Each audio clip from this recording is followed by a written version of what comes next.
สวัสดีลูกศิษย์ของหลวงพ่อครูปีต่างๆนานาเก่งก็เก่งยอดไม่เก่งก็มี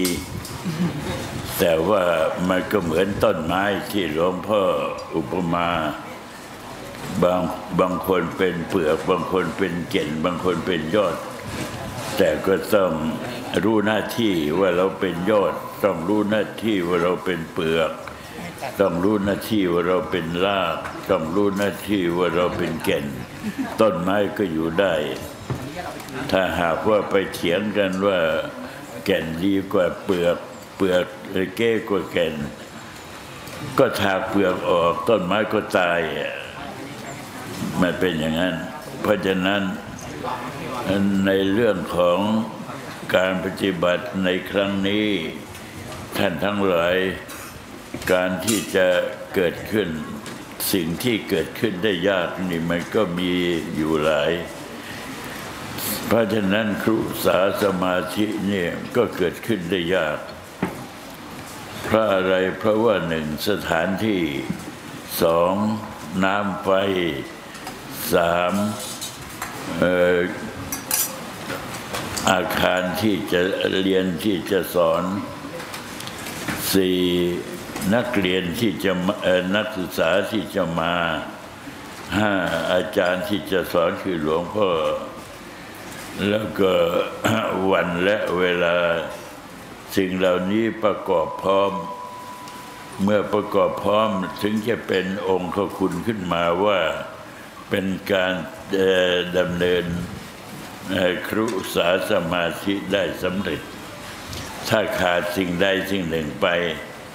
หมายความว่าทุกอย่างมีพร้อมแต่น้ำไม่มีเราก็ทำไม่ได้ทุกอย่างมีพร้อมแต่ว่าโยมไม่มาถวายอาหารก็เป็นไปไม่ได้ทุกอย่างมีพร้อมแต่ถ้าหากว่าขาดไฟความพระสว่างไปก็ทำไม่ได้แต่ว่าเวลานี้มันเกิดพร้อมขึ้นมาเพราะอะไรหนึ่งผู้ถวายที่สองช่างที่มีความสามารถสามศรัทธาของโยมสี่ศรัทธาของพระที่จะมาอยู่ห้าศรัทธาของหลวงพ่อตั้งใจมั่น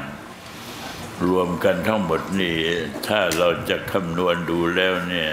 มันก็ไม่ง่ายแต่ว่าสิ่งที่ไม่ง่ายเหล่านี้เราทำขึ้นมาได้นี่มันก็น่าอัศจรรย์แต่สิ่งที่อัศจรรย์ที่เราทำขึ้นมาได้นี้ถือว่าเป็นประโยชน์อันยิ่งใหญ่แต่ว่าการที่ทำให้ประโยชน์อันนี้เกิดขึ้นนั้นก็ถือว่ายิ่งใหญ่อยู่แล้วแต่การที่จะรักษาประโยชน์อันนี้ให้ยาวนานต่อไปก็ยิ่งลำบากกว่าไม่ใช่น้อยเหมือนกันก็เราได้บ้านมามันก็ได้มันก็หรือถือว่าอัศจรรย์แต่จะรักษาบ้านนั้นให้มันคงที่มีความสะอาดมีความทนทานต่อไปมันก็ยากอีกเพราะฉะนั้นเช่นเดียวกันพระพุทธศาสนาเกิดขึ้นมาได้อย่างยากเย็นแต่การที่จะรักษาพระพุทธศาสนาให้ตลอดรอดฟังก็เป็นของยากอีกสิ่งยากเหล่านี้แหละที่เรากำลังสร้างกันอยู่แล้วก็สิ่งยากเหล่านี้คือสิ่งที่สร้างบุญวาสนาบารมีที่เราต้องการนั้นเมื่อเราทำสิ่งที่สำคัญในพระพุทธศาสนาตัวเราก็เกิดความสำคัญขึ้นแม้ว่าคนนั้นจะเป็นพระใหญ่พระเล็กพระน้อยก็เท่ากันได้ทำแล้ว